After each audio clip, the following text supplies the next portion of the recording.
आज हम लेखन कौशल के नए आयाम राइटिंग स्ट्रोक्स के बारे में चर्चा करेंगे। इन मूलभूत संरचनाओं पर चर्चा करते हुए सर्वप्रथम मैं आड़ी सरल रेखाओं का जिक्र करना चाहूँगा। सर्वप्रथम विद्यार्थियों को, अध्येताओं को आड़ी रेखाओं का अभ्यास करना चाहिए और वे भी HB पेंसिल से। जितनी आड़ी रेखाएं एक पंक्ति में आ सकती हैं, बराबर दूरी रखकर अभ्यास किया जाना चाहिए। तत्पश्चात दूसरे क्रम में खड़ी रेखाओं का अभ्यास अपेक्षित है। इस तरह से पैरेलल खड़ी रेखाएं आनी चाहिए।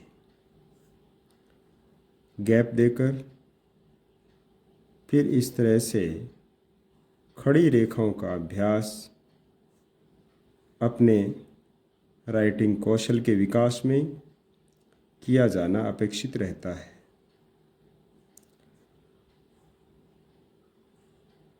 चूँकि लेखन कौशल में इन आड़ी और खड़ी रेखाओं का महत्व सर्वाधिक है, इसलिए इनका अभ्यास सर्वप्रथम और सर्वाधिक किया जाना चाहिए।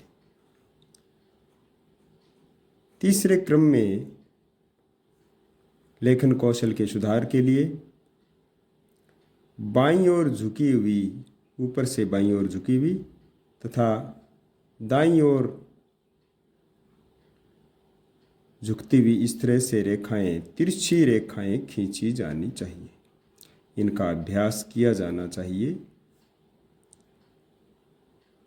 बाईं ओर झुकी हुई ऊपर से तथा इसी रूप में पैरेलल इन रेखाओं का अभ्यास करने से बहुत सारे अक्षरों को सुंदर रूप से लिखा जा सकता है, जिसकी चर्चा हम आने वाले वीडियो में करेंगे। इस तरह से ये तिरछी आड़ी रेखाएं, इनमें आवश्यकता अनुसार अधिक स्लोप भी दिया जा सकता है। इस तरह से अधिक स्लोप भी दिया जा सकता है, जिनका अभ्यास अपेक्षित रहता है। इसी प्रकार चौथे क्रम में इन्हीं रेखाओं को, जो कि बाईं ओर झुकी हुई थी, दाईं ओर झुकी हुई और फिर बाईं ओर खींची जानी चाहिए। इसका अभ्यास भी अपेक्षित रहता है, क्योंकि ये भी राइटिंग को सुव्यवस्थित और सुंदर बनाने में महत्वपूर्ण भूमिका अदा करती है। इस प्रकार से ऊपर से दाईं ओर झुकी हुई और थोड़े कम स्लोप के साथ में इस तरह से पैरेलल रेखाएं खींचने का अभ्यास किया जाना चाहिए। इनको थोड़ा कम स्लोप देकर, कम या ज़्यादा स्लोप देकर, जैसा भी उचित हो, जैसा अभ्यास किया जाए वह किया जाना चाहिए, जिससे लेखन में बहुत सुधार होता है। ये सरल संरचनाएं थी। इसके बाद में कुछ वक्र संरचनाओं का जिक्र करेंगे।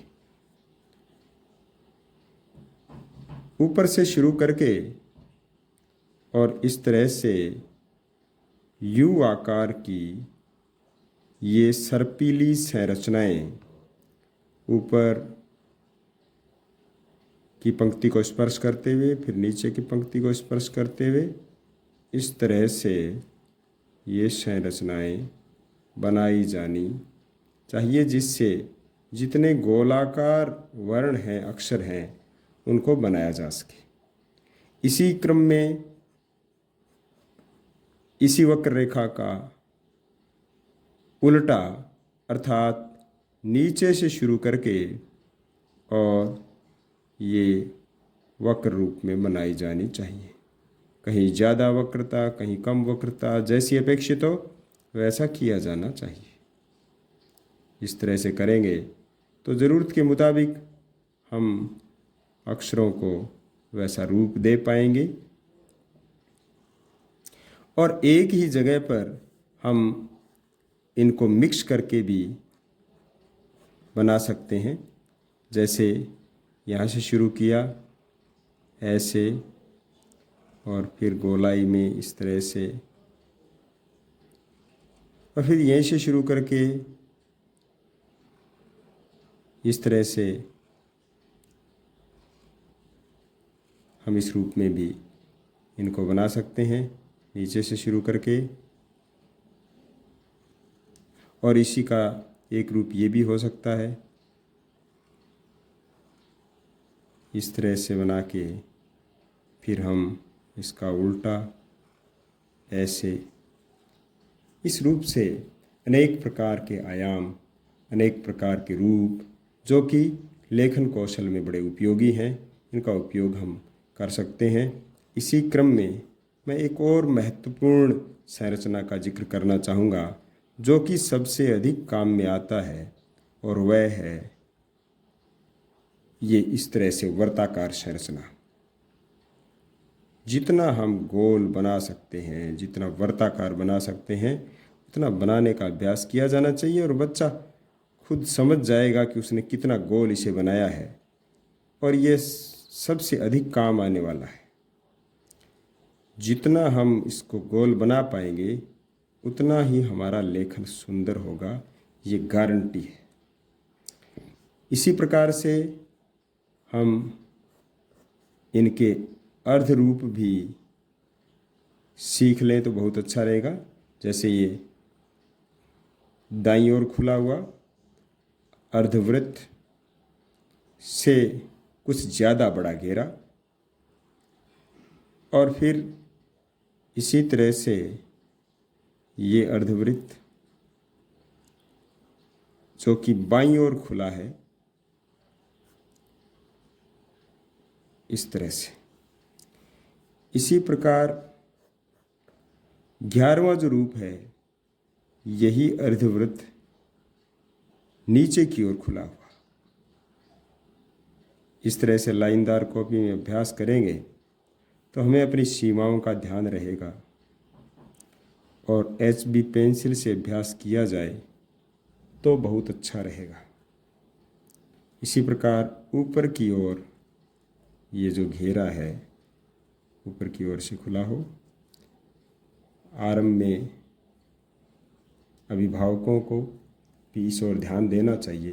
मुझे उम्मीद है कि ये संरचनाएं आने वाले वीडियो की जो आधारभूत संरचनाएं शामिल होंगी, और हम अंग्रेजी तथा हिंदी वर्णमाला और देवनागरी लिपि तथा रोमन लिपि दोनों को भी बेहतर ढंग से, सुंदर ढंग से लिखने में सफल होंगे, और हमारा यह मिशन सुंदरता की ओर बढ़ता जाएगा। जय हिंद।